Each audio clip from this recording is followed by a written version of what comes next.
नमस्कार। गीता आईएएस में आप लोग को स्वागत है। समय बर्बाद ना करते हुए सीधे आज 28वीं क्लास है। हमने अभी तक जो है लीडर्स के बारे में पढ़ा, एडमिनिस्ट्रेटर्स के बारे में पढ़ा। आज द ग्रेट इंडियन रिफॉर्मर के बारे में पढ़ेंगे। ठीक है, पहला है कबीर दास। कबीर दास एक रिफॉर्मर थे। इनसे हमें क्या सीखने को मिलता है? पहली बात तो ये कि जो सामाजिक समानता है, कबीरदास इस पे काफ़ी जोर देते थे। ठीक है, और जो डिस्क्रिमिनेशन है, भेदभाव, उसका विरोध किया था इन्होंने काफ़ी। ठीक है, जब आप इनके बारे में थोड़ा पढ़ेंगे तो आप इनके बारे में पढ़ते हैं ना कि जब ये बोलते थे कि जाति पाति और जो है धार्मिक भेदभाव का विरोध किए थे। और इससे जुड़ा हुआ जो है बहुत सारी इनके द्वारा बोले गए बहुत सारे दोहे वगैरह मिल जाते हैं। ठीक है, जैसे पोथी पढ़ पढ़ जग मुआ, पंडित भया न कोई, ढाई आखर प्रेम का पढ़े सो पंडित होए। तो इस लाइन में क्या लिख रहा है? इसमें जो है प्रेम और मानवता का संदेश दे रहे हैं। ठीक है, तो प्रेम और मानवता के बढ़ने से क्या होगा? जाति पाति जो है उस पर लोग नज़रअंदाज करेंगे, वो कम होगा, लोग ध्यान नहीं देंगे उस पर। ठीक है, और भी है कि मुंड मुड़ाए हरी मिले, तो सब लोग ले मुड़ाए, ताव पर मुल्ला बांग दे, क्या भरा हुआ खुदा है। ठीक है, तो इस तरीके से इनका तेवर था, तुरंत खुल के पूरी तरीके से बोलते थे, विरोध करते थे कि सांप्रदायिकता मत फैलाओ, जाति पाति मत फैलाओ, पूरी समानता के साथ रहो, ये सब भेदभाव मत करो। ये मुखर होके बोलते थे, मुंह पे ही बोलते थे, तुरंत लोग तिलमिला जाते थे सुनते ही इनकी जुबान। ठीक है, अब प्रशासन में ये जो कैसे यूज़ कर सकते हैं इसको? इसका प्रशासन में यूज है कि योजनाओं का जो लाभ है सभी तक समान रूप से पहुंचे। जो भी स्कीम्स आ रही हैं गवर्नमेंट की, उसमें आप भेदभाव न करें, लोगों तक वो बात पहुंचे। दूसरी बात क्या सीख सकते हैं कबीरदास जी से? कबीरदास से हम सच्चाई और ईमानदारी का महत्व समझ सकते हैं। पहली बात तो इतनी तेजी से ये आलोचना करते थे, सामने ही वही अपने आप में एक ईमानदारी थी, डर नहीं था, करेजियस थे, सच्चाई और ईमानदारी का पालन जो ये करते थे। ठीक है, प्रशासन में भ्रष्टाचार की को रोकने की कोशिश करना चाहिए और अकाउंटेबिलिटी बढ़ानी चाहिए, पारदर्शिता बढ़ानी चाहिए। ठीक है, उदाहरण के लिए ट्रांसफ़र पोस्टिंग में पारदर्शिता प्रक्रिया अपनाना चाहिए। ट्रांसफ़र और पोस्टिंग में, जब आपकी पोस्टिंग होती है, जब आपके ट्रांसफ़र होते हैं, तो उस वक्त ट्रांसपेरेंसी ज़रूरी है। इसमें हम ये इनका इस्तेमाल कर सकते हैं। क्या सीख सकते हैं? तीसरी बात क्या सीख सकते हैं? सीधी, सरल और प्रभावी कम्युनिकेशन होना चाहिए, संचार होना चाहिए, इफेक्टिव कम्युनिकेशन होना चाहिए। कबीर की भाषा जो है बहुत ही साधारण थी लेकिन प्रभावशाली थी। ठीक है, तो इससे क्या सीखेगा प्रशासन इनसे कि जब कबीर की भाषा साधारण लेकिन प्रभावशाली थी, ठीक है, प्रशासन में जनता से संवाद करते समय सरल और स्पष्ट भाषा होनी चाहिए। नहीं कि ऐसा बहुत अकादमिक भाषा का इस्तेमाल कर दिया और सामने वाला जो आम नागरिक है वो एकदम सर खुजा रहा है कि कौन सी भाषा बोल दी। अब जाके बोल देंगे, देखिए भारतीय संविधान का जो लोकतंत्र है वो अधिभूत हो गया है, तो वो उसका दिमाग ही अधिभूत हो जाएगा, समझ नहीं आएगा उसको अधिभूत का मतलब क्या होता है। ठीक है, इतना भारी भारी शब्द अकादमिक वाला इस्तेमाल करेंगे और वो वहीं पे ढेर हो जाएगा।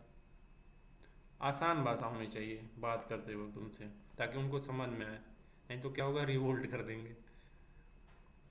उदाहरण, अगर योजनाओं का प्रचार गांवों में उनकी बोली में करना चाहिए। जब योजनाओं स्कीम्स का प्रचार करें तो वहाँ के गांव के बोलियों में करें, ताकि गांव वाले पहचान जाए कि हाँ हो सकता है राजस्थानी, तो राजस्थानी में कर दे वहाँ के लोगों के लिए, तो उनको समझ में आएगा, वो कनेक्ट कर पाएंगे कि हाँ चलो जो है गवर्नमेंट हमारे लिए कर रही है और हमारी भाषा में कर रही है, तो हम पढ़ पा रहे हैं उसमें आराम से। ठीक है, ये चौथी बात क्या सीख सकते हैं उनसे? कर्म की प्रधानता को सीख सकते हैं, कर्मनिष्ठ हो सकते हैं। ठीक है, कबीर ने जो है कर्म को पूजा से भी ऊपर माना है, मतलब धार्मिक जो कर्म कांड है उनसे भी ज़्यादा ये बोलते थे कि काम करो। प्रशासन में क्या इस्तेमाल कर सकते हैं इनकी सीख से कि अधिकारी को अपने कर्तव्यों को प्राथमिकता देनी चाहिए। जो आईएएस और आईपीएस और जी बहुत सारे डिपार्टमेंट, उनको जो है अपनी ड्यूटी को प्रायोरिटी देनी चाहिए। उदाहरण, काम के बजाय केवल भाषणबाजी नहीं करें, काम करें, भाषणबाजी कम करें। कहते हैं ना कि बोलो कम करो काम ज़्यादा करो। ठीक है। पांचवी बात क्या सीख सकते हैं इनसे, कि धर्म का जो है, धर्म का सार जो है मानव सेवा है। धर्म को जब निचोड़ेंगे तो उसका मतलब मानव सेवा है। ये इस मानव सेवा पे जोड़ते हैं, यानी ह्यूमन सर्विस। सच्चा धर्म वही है जिसमें इंसान की सेवा है। देखिए स्पष्ट रूप से बोल रहे हो। तो प्रशासन में इसका क्या इस्तेमाल कर सकते हैं, जो गवर्नमेंट कहती है ना, मिनिमम गवर्नमेंट मैक्सिमम गवर्नेंस, तो उसको फॉलो करना चाहिए प्रशासन में। जन सेवा को प्रशासन का मुख्य उद्देश्य बनाना चाहिए। उदाहरण, बाढ़ या आपदा के समय लोगों तक सीधे सहायता पहुंचानी चाहिए। अब ये बात तो हम कर रहे हैं कि ये प्रशासन को करना चाहिए, कबीरदास से ये सारी चीज़ें सीखनी चाहिए। लेकिन अभी जो है बिहार में बाढ़ आई हुई है 3 महीने से, न्यूज़ चैनल वालों ने दिखाया तक नहीं है। ये पता भी नहीं चल रहा है कि उधर बाढ़ भी आई है। 3 में से एक गांव ही, जमनिया एक गांव है, वो पूरा बह गया है। वहाँ के लोग डिस्प्लेस हो गए हैं। न कोई गवर्नमेंट गई झांकने, न ताकने, न कोई राहत पहुंच रही है उनके पास, न कोई खाने पीने का राशन होता है ना, वो भी नहीं पहुंच रहा। ना एनडीआरएफ, ना एसडीआरएफ, कोई टीम नहीं वहाँ उधर। अभी भी 3 महीने से डूबा हुआ है पूरा गाँव। तो ये क्या है, लापरवाही है। तो कबीरदास जी अगर होते हैं तो इन लोग को डांटते बहुत तेज। लेकिन हालांकि इस समय अगर कबीरदास जी होते हैं तो बच भी नहीं पाते। उस जिस तेवर में वो उस टाइम पे बोलते थे, वो तेवर आज लेकर अगर बोल देंगे तो वो ज़्यादा ज़्यादा 1 हफ्ते चलेंगे, ज़्यादा टाइम तक नहीं चल पाएंगे। ठीक है। तो ये करना चाहिए कि बाढ़ और आपदा के समय लोगों को सीधे सहायता पहुंचाए। ये हम सीख सकते हैं कबीरदास जी से। ठीक है। अब जो है इनकी एक किताब है बीजक। इस इस किताब में कबीर जी के जो दोहे हैं, रमैनी है, साखी है, उन जो प्रसिद्ध जो फेमस है उन सबका संकलन किया गया है इसमें, और बीजक नाम दिया गया है। ठीक है। जिसमें उनके गहन विचार हैं, उपदेश मिलते हैं इसमें उनके। ठीक है। तो बुक है, पढ़नी हो तो पढ़ सकते हैं, और ट्रांसलेटेड पढ़िएगा ताकि समझ में आए थोड़ा। अब कबीरदास जी तो हो गए, हम रिफॉर्मर्स के बारे में पढ़ चुके। इन्होंने क्या रिफॉर्म किया था, इन्होंने सांप्रदायिकता के बारे में बोला था, इन्होंने जाति पाति के बारे में बोला था, इन्होंने ऊंच नीच के भेदभाव को कोशिश करी थी, इन्होंने बहुत प्रयास किया था। बहुत चिल्लम चिल्ली मत चिल्ल कहते हैं ना, चिल्लपो मचा देना समाज में एकदम जाते हुए। ये इनके जाते हुए समझ जाते थे लोग कि अरे यार ये आ गया, अब ये तो शोर मचा डालेगा। तो समझ जाते थे कि चिल्लाना शुरू करेंगे तुरंत। तो इनकी वजह से बहुत कुछ बदला भी था। यूट्यूब पे आप कबीरदास जी टाइप करके पढ़ देखेंगे ना, तो उन पे एपिसोड वगैरह बना हुआ है। तो आपको समझ में आ जाएगा कि कबीरदास कबीरदास क्यों थे। बहुत सारी चीज़ें जो है किताबों से ना, वो होते हैं कुछ आलसी लोग ना, जिनको किताब से पढ़ने का मन नहीं करता, सोचते हैं कि लेटे लेटे देख लें। तो लेटे लेटे आप ये सारी चीज़ें देख सकते हैं, अनुमान लग जाए। आप दूसरा आ रहे हैं ईश्वर चंद्र विद्यासागर। ईश्वर चंद्र विद्यासागर से हम क्या सीख सकते हैं। ठीक है। इनसे तो सबसे पहली चीज़ यही सीख सकते हैं, महिला को कैसे सशक्त किया जाता है। ठीक है। इन्होंने क्या किया था कि विधवा पुनर्विवाह को वैध कराने के लिए कानून बनवाया था। विधवा पुनर्विवाह को वैध बनाने के लिए होता क्या था ना, कि पहले के टाइम पे अब महिलाओं की शादी होती थी, उनका पति मर जाता था, तो ये पूरा जीवन विधवा का जीवन जीती थी। ठीक है। एग्जाम्पल के लिए 2 केस ले लेते हैं। देखिए, मान लीजिए कोई एक, क्योंकि उस समय बाल विवाह भी चलता था ना, तो बाल विवाह को भी कनेक्ट करके हम जोड़ के बताते हैं कि जब एक मान लीजिए 10 साल की बच्ची है, ठीक है, उसकी शादी होती है एक 70 साल के बूढ़े के साथ। ठीक है। शादी हो गई, शादी हो गई। अब मान लीजिए अब शादी के बाद विदाई हो रही है, घर पहुंचते पहुंचते, मतलब दुल्हन की विदाई हुई तो दूल्हे के घर पहुंचते पहुंचते पता चला दूल्हा हार्ट अटैक से मर गया। अभी बच्ची की क्या गलती है 10 साल की, अभी उसको 10 साल की उम्र से पूरा विधवा का जीवन पूरा मरते दम तक जीना पड़ेगा। कितना गंदा तरीके का पूरा परंपरा बना हुआ था। तो ईश्वर चंद्र विद्यासागर ने किया गया था कि विधवा पुनर्विवाह लाया गया। समझ में? तो इससे बहुत सारी महिलाओं को जो है, इससे बाहर समाज में जो इनको बहिष्कृत किया गया था कि आप एक तरफ रहेंगी, इनके लिए एक अलग सेपरेट आश्रम या बना रहता था, उनको वहाँ रहना पड़ता था। तो हुआ क्या कि जब ये कानून आया तो बहुत सारी विधवाओं को नए नए घर मिल गए और अपना जीवन अच्छे से जी पाई। ठीक है। इस पे एक बहुत अच्छी मूवी बनी है water, I repeat water movie, अगर आपको देखनी हो तो जॉन इब्राहिम का मूवी है उसमें, और बहुत अच्छे से दिखाया गया है कि विधवाओं के ही जीवन के बारे में दिखाया गया है कि कैसे उस समय के सामंती जो जमींदार वगैरह थे, इन जो विधवाएं थी उनका शारीरिक शोषण कैसे करते थे, कि विधवा हो गई तो ये जो है एक चीज़ की तरह उनके सामंत थे उनके लिए इस्तेमाल होती थी, ये केवल इनको चीज़ माना जाता था। वाटर मूवी जो है अगर आप देखना चाहें तो देखिए, यूट्यूब पे मिलेगा, फ्री में मिल जाएगा। प्रशासन में इनका कैसे उपयोग होगा, वही वुमेन एम्पावरमेंट पे ध्यान देना है, महिलाओं के अधिकारों की रक्षा करनी है, कानूनों को ईमानदारी से पालन करना है, ठीक है। उदाहरण के लिए एक महिला तहसीलदार जो है विधवाओं के लिए स्वरोजगार योजना शुरू करा सकती है, ठीक है, फ्रॉम द गवर्नमेंट साइड। दूसरी बात क्या सीख सकते हैं ईश्वर चंद्र विद्यासागर से, जी से, शिक्षा में समानता और सुधार लाना, ये शिक्षा पे काफ़ी जोर देते थे, ठीक है। इन्होंने जो है स्त्री शिक्षा को बढ़ावा दिया था और बांग्ला लिपि का निर्माण भी किया था सरल भाषा में। प्रशासन में इनका क्या उपयोग कर सकते हैं, जैसे स्त्री शिक्षा को बढ़ावा देने के लिए, तो शिक्षा को सबके लिए सुलभ बनाने के लिए मतलब शिक्षा को सरल और सुलभ सरल बनाने के लिए सब प्रशासन को उपाय करना चाहिए इसके लिए, कि आसान से आसान लैंग्वेज में बड़े कॉम्प्लेक्स से कॉम्प्लेक्स कॉन्सेप्ट्स को कैसे इनको समझा दिया जाए। पढ़ाने का तरीका बिल्कुल खेल की तरह होना चाहिए ताकि बोरियत ना हो, इनोवेशन नए नए हों, ठीक है। उदाहरण के लिए एक जिलाधिकारी हर गांव में लड़कियों के लिए स्कूल खुलवा सकता है और डिजिटल शिक्षा लागू करवा सकता है। टेली एजुकेशन के बारे में आपने सुना होगा, जहाँ दूर दराज इलाकों में बहुत सारी चीज़ें ऐसी होती है कि टीचरों के पैसे नहीं दे पा रहे हैं, तो क्या करते हैं वहाँ पे डिजिटल सारी चीज़ें लगवा दी जाती हैं और यहाँ से सर्विसेज, यहीं से जो हाई क्वालिटी प्रोफेसर्स होते हैं, टीचर्स होते हैं, यहीं से ऑनलाइन अपनी क्लासेस रिकॉर्ड करके भेज देते हैं, वो देख लेते हैं, ठीक है। और जो डाउट सेशन होता है वो ऑनलाइन कर लेते हैं वहीं से, इसे टेली एजुकेशन बोलते हैं, ठीक है। तीसरी बात क्या सीख सकते हैं ईश्वर चंद्र विद्यासागर से, ह्यूमैनिटी, कंपैशन जैसा व्यवहार, कि मानवता और करुणा का व्यवहार हम इनसे सीख सकते हैं। इन्होंने गरीबों, वृद्धों और बीमारों के लिए काफ़ी मदद करी थी, ठीक है। तो प्रशासन इनसे क्या सीखेगा, प्रशासन इनसे ये सीखेगा कि जनहित की जो योजनाएं होती है वो मानवीय दृष्टिकोण की, मतलब उसमें मानवीय दृष्टिकोण रखना चाहिए, प्राथमिकता उनको देनी चाहिए मानवता को, कि उनके लिए बेहतर हो सारी चीज़ें, ठीक है। उदाहरण के लिए बुजुर्गों के लिए मेडिकल सहायता शिविर लगवाना चाहिए, जो दिव्यांगजन है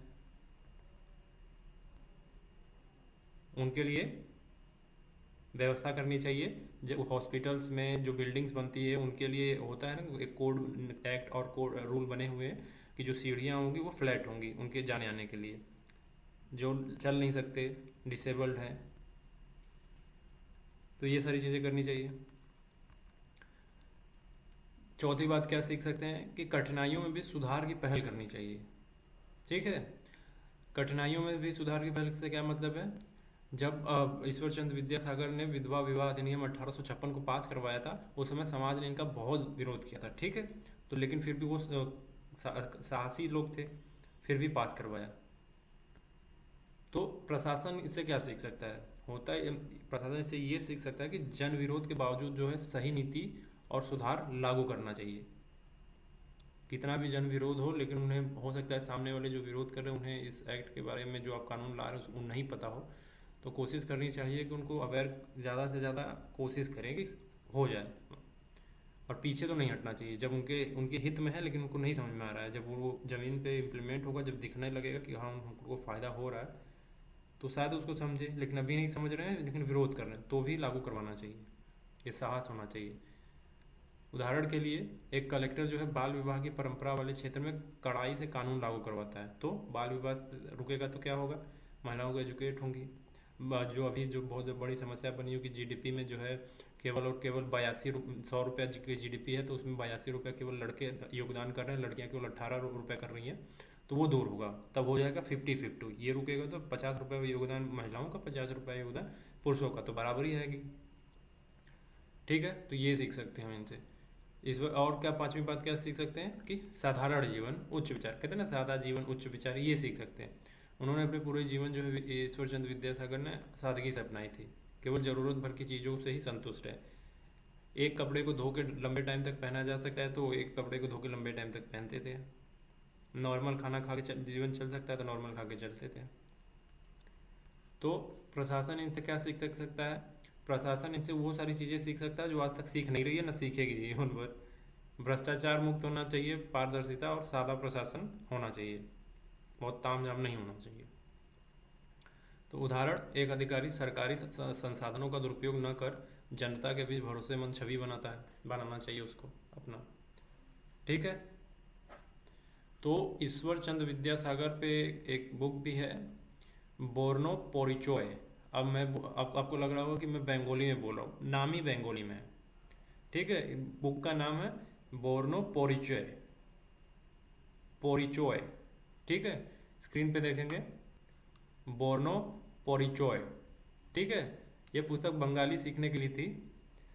इसके माध्यम से उन्होंने शिक्षा को जनसुलभ बनाया। जो बंगाली लोग थे वो आराम से इसको पढ़ के आसानी से समझ जाते थे। यहाँ पे बोर्नो तो ठीक है, लेकिन जो पोरिचोय बोल रहा हूँ ना, तो वो बंगाली जैसा साउंड कर रहा है, जैसे ना कि बंगाली में ओ वाला जो साउंड आता है, पोरिचोय, तो वो बुक का नाम है इसमें।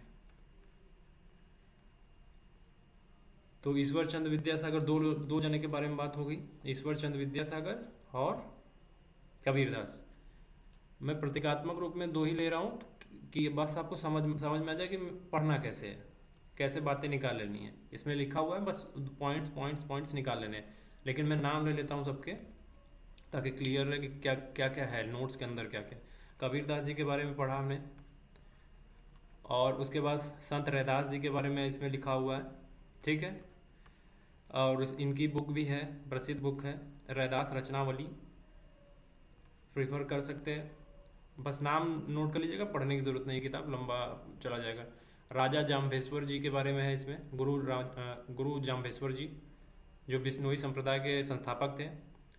आई रिपीट, जो बिश्नोई संप्रदाय के संस्थापक थे गुरु जाम्भेश्वर जी, उनके बारे में है, कैसे वो रिफॉर्म किया था इन्होंने, बहुत सारी चीज़ें। ठीक है। बुक है इनके ऊपर श्री जाम्भाड़ी वाड़ी, श्री जाम्भाड़ी वाड़ी, नाम नोट कर सकते हैं। संत एकनाथ जी के बारे में दिया हुआ है इसमें। बुक भी है एकनाथ भागवत, एकनाथी भागवत ग्रंथ है एक तरह का, पूरा मोटा सा। छत्रपति साहू जी महाराज के बारे में है, इन्होंने क्या क्या बदलाव किए थे, इनके बारे में बहुत पढ़ेंगे तो बहुत इंस्पायर होंगे, क्योंकि इन्होंने बहुत ज़्यादा बदलाव किए थे, बहुत रिफॉर्म किया था इन्होंने अपने शासनकाल में। इनके ऊपर एक बुक है साहू छत्रपति और रॉयल रिवोल्यूशनरी। ठीक है। राइटर है Y D. Phadke, I repeat Y D. Phadke जो है राइटर है। इनकी साहू जी जो है, उनके ऊपर किताब है कि साहू छत्रपति और रॉयल रिवोल्यूशनरी। ठीक है। राजा राम मोहन रॉय के बारे में सभी जानते हैं। इनका नाम से इनके ब्रह्म समाज, सती प्रथा तुरंत जुड़ जाती है, दिमाग में आ जाता है।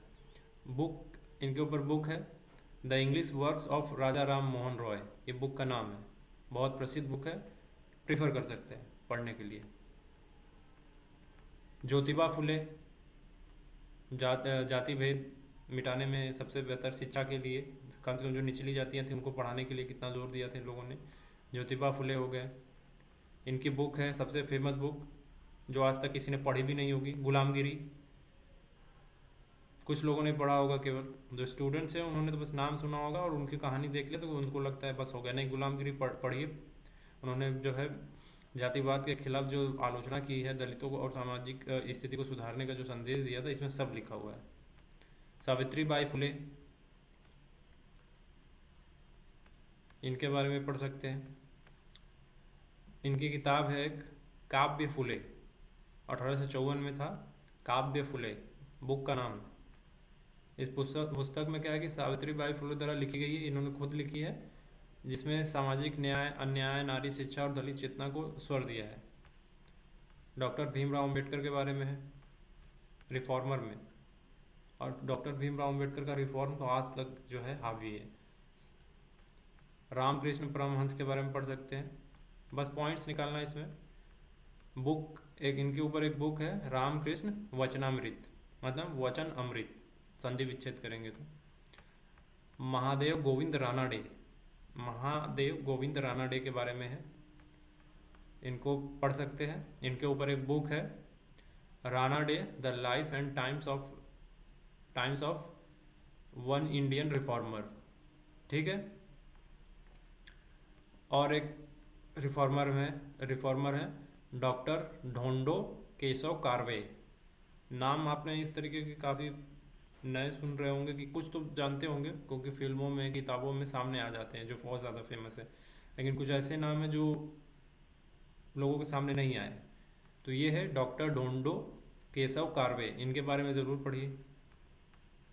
बुक है इनके ऊपर एक life and work of doctor D K Karve, life and work of doctor D K Karve, ये बुक का नाम है। पंडित मदन मोहन मालवीय जी के बारे में पढ़ सकते हैं। इनके नाम के साथ से सीधे बेचू जुड़ जाता है, बनारस हिंदू यूनिवर्सिटी। इनके ऊपर बुक है एक मदन मोहन मालवीय अलाइफ, इनके बारे में है। और एक रिफॉर्मर है जो आप एनसीईआरटी में सुनते होंगे, पेरियार ईवी रामास्वामी नायकर। इनके बारे में प्रीवियस ईयर में क्वेश्चन अब प्रीलिम्स में देखेंगे तो आया हुआ है, पेरियार ईवी रामास्वामी नायकर, इनके बारे में पढ़ सकते हैं। बुक का नाम है, इनके ऊपर भी बुक है Periyar EV Ramaswamy life and work, ये बुक का नाम है। हिंदी में भी मिल जाएगा, आप नेट पे सर्च करेंगे। मैंने बोला कि जो एआई के टाइम पे जो है ये बैरियर कोई भाषा रहा नहीं है, तो आप कॉपी पेस्ट करके इसको पढ़ सकते हैं अच्छे से। विनोबा भावे के बारे में पढ़ सकते हैं, इसमें दिया हुआ है, इनके आपको पॉइंट्स निकालने हैं इसमें से। इन पे बुक है फ्रॉम यरवाड़ा जेल, ठीक है। विनोबा भावे की आत्मकथा है, उनके विचार, उनके अनुभव इसमें विस्तार से मिलेंगे। ठक्कर बापा या ठक्कर साहब, ठीक है। तो इन्होंने क्या किया था, ये बहुत यूनिक पर्सनालिटी, इनके बारे में ज़रूर पढ़िएगा। इनके ऊपर बुक है ठक्कर बापा the father of tribal welfare. नाम से स्पष्ट हो रहा होगा कि किधर किस सेंस में इनके बारे में मिलेगा। ठक्कर बापा the father of tribal welfare, ठीक है। बाबा आमटे, ये इंडियन रिफॉर्मर्स का नाम ले रहा हूँ जितने भी अभी तक लिए मैंने नाम। बाबा आमटे को पढ़ सकते हैं। इसमें से पढ़ना ही, आपको पॉइंट्स निकाल लेने हैं। आपको इसमें एथिक्स में काम आने वाला है, ये एथिक्स में तो पढ़ रहे हैं, एथिक्स में तो काम आएगा, आपको ऐसे में काम आएगा, ठीक है। और वैसे भी आप इन पर्सनालिटीज़ के बारे में जानेंगे तो इतिहास में आपको ऐसे नाम सुनने को मिलेंगे। तो इन पे एक बुक है Baba Amte the Saint of Anandwan, ठीक है। पंडित रामाबाई, ये भी रिफॉर्मर में, ये 1858 से 1922 तक सक्रिय थी, पंडित रमाबाई। इनके ऊपर बुक है Pandit Ramabai the Indian reformer, book का नाम ही है ये। और एक है पंडित पांडुरंग शास्त्री अठवले, पंडित पांडुरंग शास्त्री अठवले, इनके बारे में पढ़ सकते हैं। बुक का नाम है, इनके ऊपर बुक है Athavale's vision of a social reformer, Athavale's vision of a social reformer. Points निकालने हैं, ठीक है। इतने इंडियन रिफॉर्मर थे, अभी तक है तो बहुत सारे, लेकिन जितने फेमस हैं, जितना आपको, इतने से आपका काम चल जाएगा। इतने भी याद रह गए ऐसे ऐसे नाम तो आप आतंक फैला देंगे, क्योंकि ऐसे कुछ नाम हैं जिन्होंने कभी सुना भी नहीं है, लोगों ने निगलेक्ट किया गया है, इनको लोगों ने ध्यान नहीं दिया है। लेकिन एज अ IAS एस्पिरेंट आपको ध्यान देना है। अब पढ़ना है वर्ल्ड के रिफॉर्मर्स के बारे में, ठीक है। पहला तो ये है कि रोजा पार्क्स के बारे में पढ़ना है हमें। रोजा पार्क्स एनसीईआरटी में रोजा पार्क्स का जिक्र आता है, एक छठी या सातवीं की एनसीईआरटी है। जब आप उसमें पढ़ेंगे तो रोजा पार्क्स के बारे में पढ़ेंगे कि उन्होंने किया क्या था, काले गोरे का जो भेद था। जब क्योंकि पहले क्या था कि बसों में कालों के लिए अलग, ब्लैक एंड वाइट चलता था, तो ब्लैक के लिए अलग, वाइट के लिए अलग। अगर सीट पे वाइट आके अगर ब्लैक जहाँ बैठा है वहाँ पे वाइट आके, वाइट गोरा या गोरा आदमी आके कह दे कि हाँ मैं बैठूंगा, तो ब्लैक वाले को हटना पड़ता था कि तुम्हें हटना पड़ेगा। ठीक है। तो एक बार हुआ क्या था कि रोज़ा पार्क्स जो है, मैं कहानी बता रहा हूँ, रोज़ा पार्क एनसीईआरटी की कहानी है ये। रोज़ा पार्क्स जो है बस में बैठी है, ट्रैवल कर रही है, एक आदमी आता है गोरा, कहता है कि तुम हटो यहाँ से, हमको बैठना है। ठीक है। अब रोज़ा पार्क्स जो है थोड़ा सा अड़ गई कि नहीं हम नहीं हटेंगे, ठीक है तुम लोग आओगे और बोलोगे और हम हट जाएंगे। तो जो क्या करता है, बस कंडक्टर भी वाइट वाला रहता है, वो तुरंत बस रोकता है, उनको उतारने की कोशिश करता है। ठीक है, ज़बरदस्ती। यहीं से मूवमेंट शुरू हो जाता है। बहुत जो है इसके बाद तीव्र आंदोलन चालू हो जाता है रोज़ा पार्क की वजह से। एक माध्यम बनती हैं, फिर उसके बाद धीरे धीरे जो है बसों में वो जो गोरे आएंगे तो ब्लैक हटेंगे, ये वाला कॉन्सेप्ट हट जाता है वहाँ से। तो रोज़ा पार्क्स का नाम से क्या सीख सकते हैं हम, ठीक है। साहस और हिम्मत, पहली चीज़ तो यही सीखने की है कि रोज़ा पार्क्स से हम साहस और हिम्मत सीख सकते हैं। हम वर्ल्ड के रिफॉर्मर के बारे में पढ़ रहे हैं। रोज़ा पार्क्स महिला थी, ठीक है। तो इन्होंने नस्लीय भेदभाव के खिलाफ जो है अपनी जगह छोड़ने से इनकार किया था, इनकार करके साहस दिखाया था। इसलिए इनसे साहस जो है, प्रशासन जो है साहस और हिम्मत सीख सकती है। ठीक है। कैसे, मतलब गलत और अन्यायपूर्ण नियमों या प्रथाओं के खिलाफ खड़े होने का साहस दिखाना चाहिए प्रशासन को, एडमिनिस्ट्रेटर को। ठीक है। जैसे भारत में विधवा बाल विवाह है, राजस्थान में चलता है बहुत लंबे टाइम, बहुत बड़े स्केल पे, तो उसके खिलाफ आवाज़ उठानी चाहिए, शक्ति दिखानी चाहिए, साहस दिखानी चाहिए। तो ये सारी चीज़ें इनसे सीखने को है। उदाहरण, अगर कोई भ्रष्टाचार या अन्याय हो रहा हो तो अधिकारी चुप न रहें बल्कि कार्रवाई करें। हो सकता है कि कोई बड़ा मंत्री हो, गड़बड़ घाला कर रहा हो, एक जो प्रशासक है उसको पता हो, लेकिन वो डर रहा है कि हम मर जाएंगे, तो उसको तो ये समझ लेना चाहिए तो मर ही चुका है पहले से ही, बस जी खा रहा है। कहते हैं ना, जी खाना, केवल खाना पीना खाने के लिए जिंदा हो तुम बस, और क्या, जो काम मिला था तुम तो कर ही नहीं पा रहे। ठीक है। यहाँ पे दिमाग, स्मार्ट वर्क, आप एग्ज़ाम पास करने के लिए स्मार्ट वर्क लगाते हो, तो यहाँ पे भ्रष्टाचार को उजागर करने के लिए भी स्मार्ट वर्क करो, ताकि तुम भी ना फंसो और मामला भी उजागर हो जाए। ठीक है। तो वहाँ स्मार्ट वर्क करने से क्या पीछे हट जाते हो, वहाँ सीधे क्या फ्रंट, क्या ब्लाइंडली सामने चले जाते हो कि चलो हम हीरो बनेंगे। हीरो नहीं बनना है, तरीके से। उद्देश्य क्या होना चाहिए, उद्देश्य क्या है कि हमको इसको एक्सपोज करना है, हमारा नाम सामने आए चाहे ना आए, किसी तरीके से एक्सपोज हो जाए। ठीक है। तो स्मार्ट वर्क करना चाहिए ना वहाँ पे। तो डर जाते हैं कि नहीं हम स्मार्ट वर्क नहीं कर पाएंगे, हम केवल एग्जाम पास करने के लिए स्मार्ट वर्क कर पाएंगे। ठीक है। तो ये सारी चीज़ें इनसे सीखने की ज़रूरत है। दूसरी बात क्या सीख सकते हैं, अहिंसा, शांति के माध्यम से विरोध करना, नॉन वायलेंट प्रोटेस्ट करना। ठीक है। जो है सिविल राइट्स मूवमेंट को जब इन्होंने बल दिया था ना, तो जो है शांतिपूर्ण तरीके से किया था, ये नहीं कि हथियार उठा के गोली मार दी। मौका मिल जाता है सामने वाले को कि इसने हमें मारा है तो इसको सज़ा मिलेगी। गांधी जी ने क्या किया था, मौका दिया ही नहीं सामने वाले को। मौका देंगे तो वो चांस ले जाएगा, मारोगे तो वो भी कहेगा तो हमको मारा था इसलिए हम मार रहे हैं। अब चुपचाप बैठ के हाय हाय कर रहे हैं, तो अब हाय हाय करो, कौन किसी के ऊपर हाथ उठाया तो नहीं, तो मौका नहीं दिया आपने। प्रशासन में क्या उपयोग करेंगे, वही विवादों और विरोधों को शांति और संवाद के माध्यम से सुलझाना है, लड़ना नहीं है। उदाहरण, कर्मचारियों या जनता की समस्याओं को हिंसा के बजाय जो है आराम से सुलझाना चाहिए। दो कर्मचारी हैं आपस में भिड़ गए हैं डिपार्टमेंट के अंदर, आपको मौका मिला कि चलो सुलझाने जाना, आप बैट लेके पहुंचे सुलझाने की, आज हम सुलझा ही देंगे पूरा, सुलझाएंगे नहीं सुलझा देंगे पूरा। तो ठीक नहीं है, क्योंकि बाद में अगर वो सुलझने के बाद ठीक होंगे तो आपको घेर के सुलझा देंगे कहीं। ठीक है। तो सुलझाना है, सुलझाना नहीं है कहीं। तीसरी बात क्या सीखेंगे इनसे, न्याय, समानता की प्रतिबद्धता पे जोर देना है, commitment to justice and equality, इस पर फोकस करना है। ठीक है। सीखने वाली बात है, समाज में जो है सम्मान, जो है समान अधिकारों के लिए संघर्ष करना, इक्वलिटी के लिए संघर्ष करना। प्रशासन इससे क्या सीखेगा, आप कैसे सीखेंगे, प्रशासन मतलब आप, ठीक है, आप मतलब प्रशासन, आईएएस, डीएम, चपरासी, सभी नागरिकों के साथ जो है समान व्यवहार और अवसर देना चाहिए सभी को। प्रेमबल में क्या लिखा है, इक्वलिटी। ठीक है। तो वो देना चाहिए, उदाहरण, सरकारी योजनाओं में हर वर्ग और जाति के लोगों को समान लाभ मिले, ये प्रयास करना है।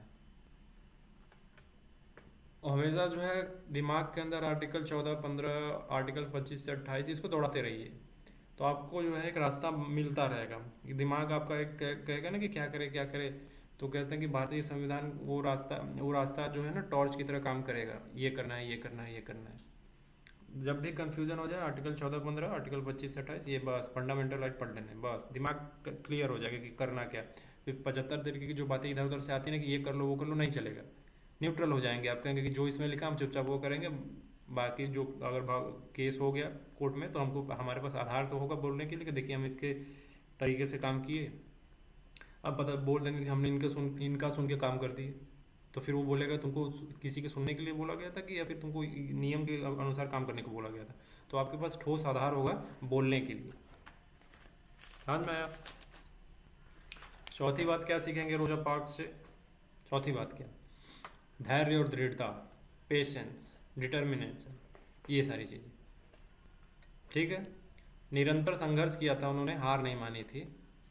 सिविल राइट जो मूवमेंट चला था इसमें उन्होंने काफ़ी प्रयास किया था लंबे टाइम तक। प्रशासन क्या सीखेगा? आप क्या सीखेंगे? सुधारों को जो समय है, सुधारों का समय और निरंतर प्रयास को लागू करना चाहिए। मतलब जब भी आप कोई को सुधार करने की कोशिश कर रहे हैं तो थोड़े में पीछे मत हट जाइए। कोई मूवमेंट हो गया आप हट गए पीछे, जब आपको पता है वो सही चीज़ है, सामने वाले को लंबे टाइम तक फायदा करने वाली है, तो आप लगे रहें, रुके नहीं। कहते हैं ना गिव अप मत करिए, गिव अप नहीं करना है। उदाहरण क्या है?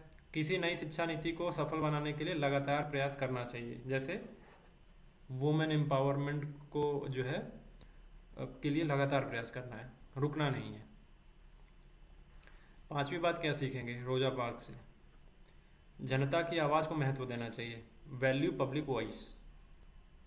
ठीक है, उनकी हिम्मत ने जनता की आवाज़ को प्रभावी बनाया था रोजा पार्क्स के। ठीक है, तो प्रशासन क्या सीखेगा इनसे? हम क्या सीखेंगे इनसे? जनता की समस्या को सुनना और उनको सुनना। ठीक है, उनके सुझावों को उनको जो है सुनना चाहिए जनता को, जो उन्हें निगलेक्ट नहीं कर देना चाहिए कि यार हम तो प्रशासन में हैं, हम तो सुप्रीम हो चुके हैं, और वो जो हो सकता है बहुत सारे पीएचडी करके बैठे हो, पीएचडी किया हो, उनके सुझाव को नज़रअंदाज कर दिए हो। दिमाग में ये होना चाहिए कि आप ग्रेजुएशन करके कंप्लीट करके हो सकता है आए हो, उसने पीएचडी करी है, उसमें डॉक्टरेट करी है, उसके पास ज़्यादा अनुभव है आपसे। आप केवल इम्प्लीमेंट करता है, आप कोई नीति लागू करता है, आप 100% नहीं है कि आपको सब कुछ पता होगा। जब सब कुछ पता है तो आपको विशेषज्ञों से पूछताछ करनी होती है। अब न्यूक्लियर साइंटिस्ट से आप सलाह नहीं लेंगे। अगर न्यूक्लियर एक्टिविटी कोई अगर हुई है और आपको उस जगह पे डिप्लॉय कर दिया गया कि मामले सिचुएशन को संभालो, तो फिर आप क्या करेंगे? आप न्यूक्लियर साइंटिस्ट बनेंगे वहाँ पे जाके, या फिर कोई किसी न्यूक्लियर एक्सपर्ट को बुलाएंगे? तो आवाज़, लोगों की सुझाव सुनने की क्षमता होनी चाहिए। ये रोजा पार्क से जो है सीखने की ज़रूरत है, प्रशासन को सीखने की ज़रूरत है। तो जन सुनवाई और फीडबैक वाला सिस्टम बनाना चाहिए। समझ में आया? अब रोजा पार्क्स पे एक बुक है बुक का नाम है रोजा पार्क्स माई स्टोरी। ये रोजा पार्क की आत्मकथा है, जिसमें उनके जीवन और उनके संघर्षों का विवरण दिया गया है। ठीक है, रोजा पार्क्स माई स्टोरी बुक का नाम है। ये तो हो गया। अब हम पढ़ेंगे मार्टिन लूथर किंग जूनियर। ये वर्ल्ड के रिफॉर्मर है। मार्टिन लूथर किंग जूनियर के बारे में पढ़ेंगे। पहला चीज़ क्या सीखने को मिलेगी मार्टिन लूथर किंग के बारे में? पहला तो यह है कि अहिंसा के सिद्धांत को इन्होंने काफ़ी फॉलो किया था, principle of non violence. Gandhi ये एक तरीके से कह सकते हैं गांधी जी जैसे थे ये। ठीक है, तो जो मार्टिन लूथर किंग जूनियर है, उन्होंने हमेशा जो है शांति और अहिंसा से ही विरोध किया था, हिंसा से दूर रहे थे। प्रशासन क्या उपयोग करेगा कि विवादों को शांति से सुलझाना चाहिए और हिंसा और दमन नहीं करना चाहिए। सिंपल, वही सारी चीज़ें। इतनी बार ये बातें आएंगी, इतनी बार एक ही बात को बोला जाएगा कि आपका ब्रेन में यही बात घूमने लगेगी। सोएंगे तो अहिंसा अहिंसा अहिंसा अहिंसा, फिर जब पेपर कॉपी पर लिखने जाएंगे तो अहिंसा अहिंसा लिखने लगेंगे। ठीक है, ब्रेन वॉश करना कहते हैं ना, 2 साल तक आपका ब्रेन वॉश होता है। लंबा सिलेबस करने का यही मतलब होता है। 6 महीने नहीं रखा जाता कि 6 महीने में आप IAS का पूरा पूरा सिलेबस ख़त्म कर देंगे, नहीं। 2 साल तक आपका ब्रेन वॉश होता रहेगा, होता रहेगा, होता रहेगा, होता रहेगा, करते करते करते आप पूरी तरीके से आपका ब्रेन वॉश हो जाएगा कि आपको एजुकेशन, साइंटिफिक रिसर्च इसी पे बात करने लगेंगे, आपकी ज़ुबान उसी तरह से लड़खड़ाने लगेगी। आप सोचेंगे कि इस ज़ुबान को संभाल लें, हम थोड़ा इधर उधर की बात कर लें, नहीं हो पाएगा। वो अपने आप ही लड़खड़ा लड़खड़ा के उधर ही पहुँचेगी। तो प्रशासन क्या सीखेगा? तो प्रशासन शांति और विवादों को शांति से सुलझाएगा, यही सीखेगा। उदाहरण, सामाजिक विरोध या हड़ताल हो तो संवाद और समझौते के जरिए समाधान निकालेगा। ठीक है, इसको बिहार में अप्लाई करना चाहिए। जो अभी स्टूडेंट्स को पीटा जा रहा है ना, तो ये अप्लाई करने वाली बात है। प्रशासन इसको इम्प्लीमेंट नहीं कर रही है। दूसरी बात क्या सीखेंगे? इक्वलिटी और सोशल जस्टिस सीखेंगे, समानता और सामाजिक न्याय इनसे सीखेंगे। इन्होंने नस्ली भेदभाव और अन्याय के खिलाफ समानता की लड़ाई लड़ी थी। ठीक है, प्रशासन में क्या उपयोग करेंगे? सभी नागरिकों को बराबरी का हक देना, भेदभाव से बचना, ये कर सकते हैं। उदाहरण, सरकारी नीतियों में अल्पसंख्यकों और कमज़ोर वर्गों के लिए विशेष प्रावधान बनाना चाहिए, जो कि आर्टिकल 29-30 में हमारे दिखता भी है, लेकिन उस ज़मीन पे कितना दिखता है, ये चुनौती है। तीसरी बात क्या सीखने को मिलेगी? नेतृत्व और प्रेरणा, लीडरशिप एंड इंस्पिरेशन। प्रभावशाली नेता थे मार्टिन लूथर किंग जूनियर, लोगों को जोड़कर बड़ा आंदोलन चाहते थे। तो प्रशासन क्या सीखेगा कि अधिकारी भी जो है टीम को प्रेरित करिए। आप DM में अपने डिपार्टमेंट को प्रेरित करिए, कर्मचारियों का मनोबल बढ़ाइए। ठीक है, तो विभागीय मीटिंग में लक्ष्य स्पष्ट करना और टीमों को उत्साह से काम करने देना, ये उदाहरण बनेगा इसका। चौथी बात, मार्टिन लूथर किंग जूनियर से क्या सीखने को मिलेगा? पेशेंस और परसिवरेंस, जो कि इस एग्ज़ाम का डिमांड है बहुत ज़्यादा। UPSC is equal to patience and perseverance, धैर्य और निरंतरता।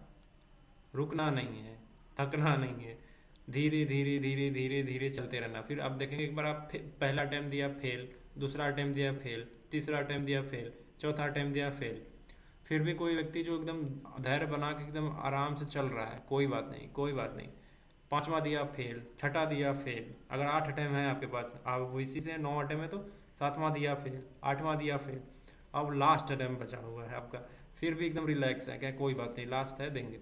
9वां दिया, पास, हर स्टेज पास।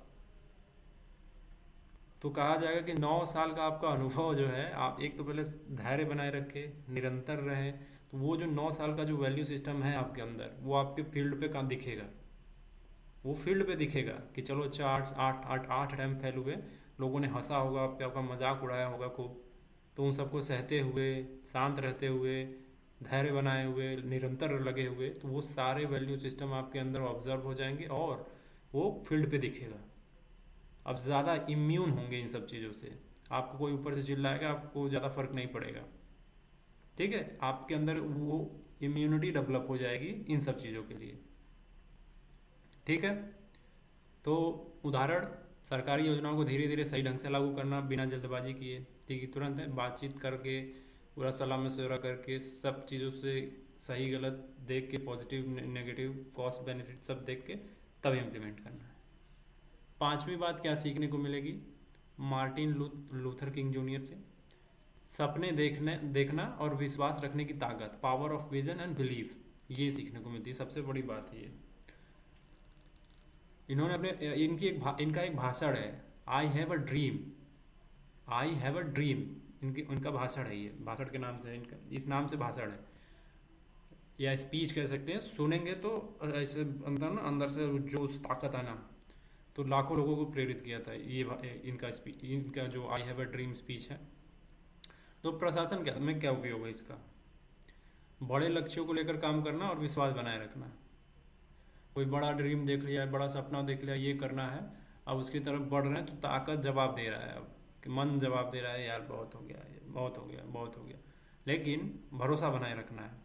नए नए इनोवेशन करते रहना होता है कि UPSC की तैयारी में लंबे टाइम तक सस्टेन करते करते करते मन जवाब देता है, तो इनोवेशन करिए, उसी फील्ड में आगे पीछे जो है इनोवेशन करिए, पढ़ाने के तरीके से जुड़े रहिए किसी तरीके से। अगर केवल पढ़ते रहेंगे एक लंबे टाइम तक तो बोर हो जाएंगे, पढ़ते रहिए, पढ़ाते रहिए, लगे रहिए, UPSC का पोंछ पकड़े रहिए, झूलते रहिए, कब पता चला सवारी करने को मिल जाए नहीं पता, तो लगे रहिए जब तक आपका पूरा टाइम खत्म ना हो जाए। ठीक है, प्रयास करते रहिए पूरी कोशिश के साथ। ये नहीं कि दिन में 4 घंटा पढ़े फिर चले गए घूमने फिरने, तब फिर भाई मत करो, तो छोड़ दो, तब तुम पूरा समर्पित नहीं हो। उदाहरण, राज्य और केंद्र स्तर पर विकास के लिए दूरदर्शी योजना बनाना चाहिए।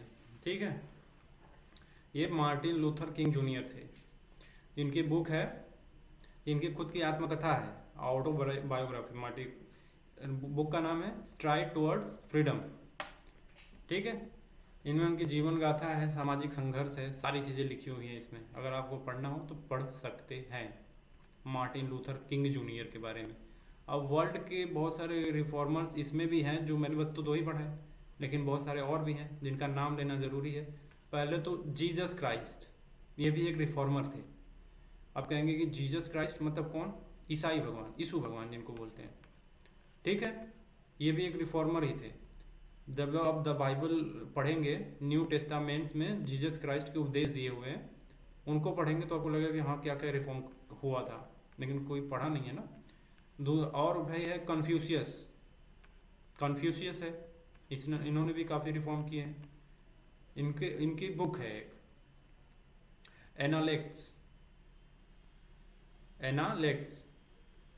ये इसमें जो है कन्फ्यूशियस के जो उपदेश है ना उसको संग्रहित किया गया है। जितने भी उसने उपदेश दिए हैं कन्फ्यूशियस ने, इसमें सारी चीज़ें इसमें है, संग्रहित किया गया है।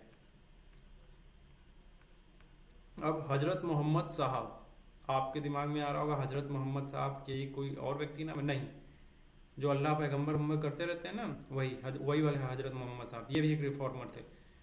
इनमें क्या रिफॉर्मर जैसा है, ये जो है ऑनेस्टी जस्टिस की बात करते थे, कंपैशन मर्सी यानी दया और करुणा की बात करते थे, परामर्श और सहभागिता की बात करते थे, धैर्य और संयम की बात करते थे। तो एक तरीके के रिफॉर्मर ही थे।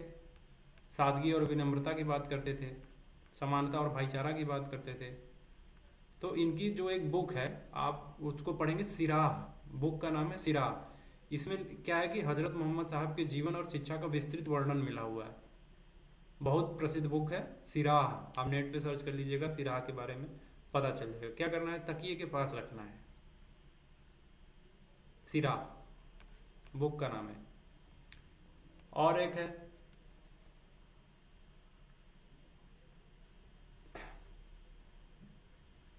जियोरार्डनाडो बोर्नेओ, ये इनके बारे में पढ़ सकते हैं।